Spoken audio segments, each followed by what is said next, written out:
Sejam bem-vindos a mais um vídeo do canal Estudo de Análise Real, estudando análise em casa. Hoje nós vamos falar sobre conjuntos. Vamos então à aula.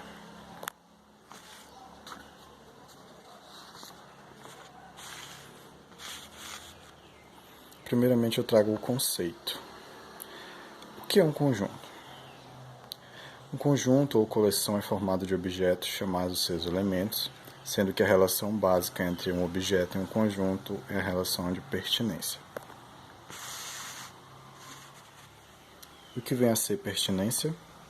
Pertinência, em outras palavras, nós podemos definir ou descrever dessa forma. Quando o objeto X é um dos elementos que compõem um conjunto A, por exemplo, dizemos que X pertence a A. E escrevemos nesta simbologia aí que aparece. Mas se não for um dos elementos de A, então não pertence a A. E denotamos aí dessa forma aqui. Essa é a representação, certo? A ideia de pertinência é que um objeto ele está lá naquele conjunto. Ele pertence àquele conjunto, ele tem uma propriedade que é característica daquele conjunto, que faz ele pertencer àquela coleção de objetos. Como exemplo, temos o seguinte: seja B o conjunto dos triângulos retângulos, então o conjunto B está bem definido. O objeto X pertence a B quando é um triângulo, e além disso, um dos seus ângulos é reto. Se X não for um triângulo, ou se X for um triângulo que não possui ângulo reto, então X não pertence a B. Um exemplo bem simples para nós termos uma ideia da relação de pertinência em um conjunto. E seus elementos, claro. Aqui temos alguns itens que são bem importantes com relação à noção de conjunto. Temos a notação usual para conjuntos. Nós usamos essa simbologia aí para representar o conjunto X, cujos elementos são os objetos A, B e C. Usamos essa simbologia aqui para representar um conjunto. Os objetos são esses aqui, podem ser muitos outros objetos. E também as chaves, ela faz parte da representação de um conjunto. Geralmente também um conjunto ele é representado por letras maiúsculas. O conjunto vazio e unitário, respectivamente, são esses aqui, ó. Conjunto vazio, conjunto unitário. Conjunto dos números naturais, conjunto dos números inteiros, conjunto dos racionais, que é formado pelas frações dessa forma, onde P e Q são inteiros e Q é diferente de zero. Em símbolos, nós temos essa representação. Temos também a relação de inclusão dentro de um conjunto. Dados os conjuntos A e B, dizemos que A é subconjunto de B quando todo elemento de A é também elemento de B. Usamos a notação dessa forma. A está contido em B. Todo elemento de A também é elemento de B. Isso aí estabelece relação de inclusão. Essa relação é muito importante, principalmente para nós, com relação às propriedades de conjunto, quando nós formos demonstrá-las. Outra observação: quando x está contido em y, ou quando x é parte de y, não está excluída a possibilidade de termos x igual a y. Mas se x está contido em y e ao mesmo tempo x é diferente de y, então x é subconjunto próprio ou parte própria de y. E geralmente nós usamos essa simbologia para afirmar que x é parte própria de y.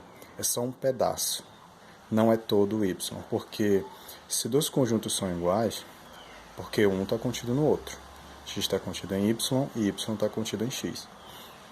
Essa é a ideia de igualdade entre conjuntos com relação à análise real. A relação de inclusão ela admite as seguintes propriedades. Propriedade reflexiva. Todo conjunto está contido nele mesmo, seja qual for o conjunto A, nesse caso é o exemplo. Antissimétrica. Se A está contido em B e B está contido em A, então A é igual a B, que foi o que eu falei anteriormente. E transitiva. Se A está contido em B e B está contido em C, então A está contido em C. Algumas propriedades da relação de inclusão que nós também vamos utilizar mais para frente. Continuando.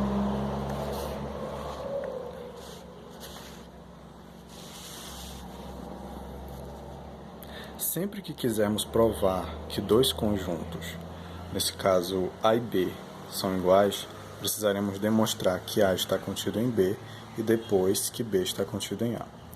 O conjunto vazio é subconjunto de qualquer conjunto X. De fato, se ele não fosse subconjunto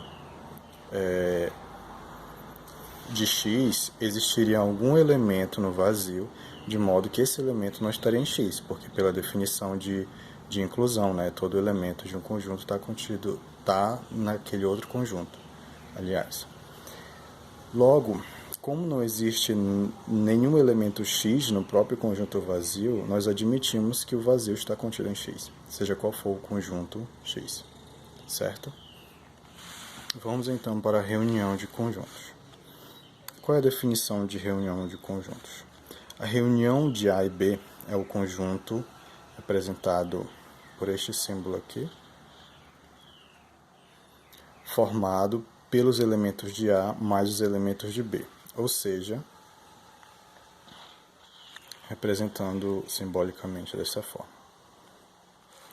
Notando que pode ser que todos os elementos de A não estejam em B, ou pode ser que apenas alguns de A estejam em B, ou o contrário, em B pode ser que todos os elementos dele não estejam em A ou só alguns estejam em A, mas nesse caso, pela definição de reunião, vai abranger todos os elementos que estão em um ou não estão. Na reunião de conjunto vale o seguinte, seja quais forem os conjuntos A e B, tem-se que A está contido na união e B também está contido na união. A está contido na união de A com B e B está contido na união de A com B. E ainda, tendo A contido em C e B contido em C, vem que a união está contida em C. Isso aqui vai servir para as propriedades da reunião, certo? Vamos para as propriedades então. As propriedades da reunião são as seguintes. De 1 a 5, né? Temos essas aqui. A união com o vazio é a união com ele mesmo é o próprio A. Comutatividade, posso unir tanto dessa forma quanto dessa outra forma. Associatividade, eu posso associar conjuntos por meio da união. Temos aqui esta equivalência também. Por fim, temos estas duas outras propriedades. Propriedade 6 e propriedade 7. Vamos começar as demonstrações. Demonstração de reunião, parte 1. Vamos demonstrar a primeira propriedade.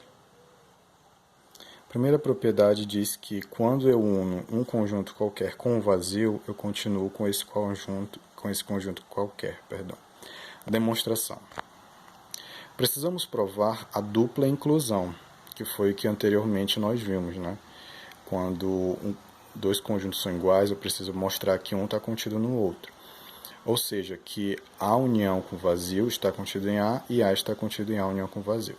Para a primeira inclusão, notemos que A está contido em A e o vazio está contido em A, que foi o que nós vimos numa observação anterior. Assim, pela propriedade que nós acabamos de ver, a união com vazio está em A. Já para a segunda inclusão, está claro que A está contido em A união com vazio. A partir daí temos a igualdade. A união com vazio é igual a A. Nessa segunda inclusão, A está contido nele unido com qualquer coisa. Essa é a ideia dessa segunda inclusão aí. Certo? Então essa demonstração ela não é difícil de entender, basta nós estarmos atentos às propriedades que já são dadas, né? Aquilo que já é dado logo inicialmente. E há também as definições de pertinência, de inclusão e de conjunto, e de reunião também. Então, por hoje, a primeira parte das propriedades de reunião é essa, a demonstração no caso, e posteriormente estarei trazendo o restante das demonstrações. O conteúdo dessa aula foi extraído do livro Curso de Análise Real do professor ou autor Elon Lages Lima, volume 1 desse livro, que é um livro muito bom. Até a próxima e muito obrigado.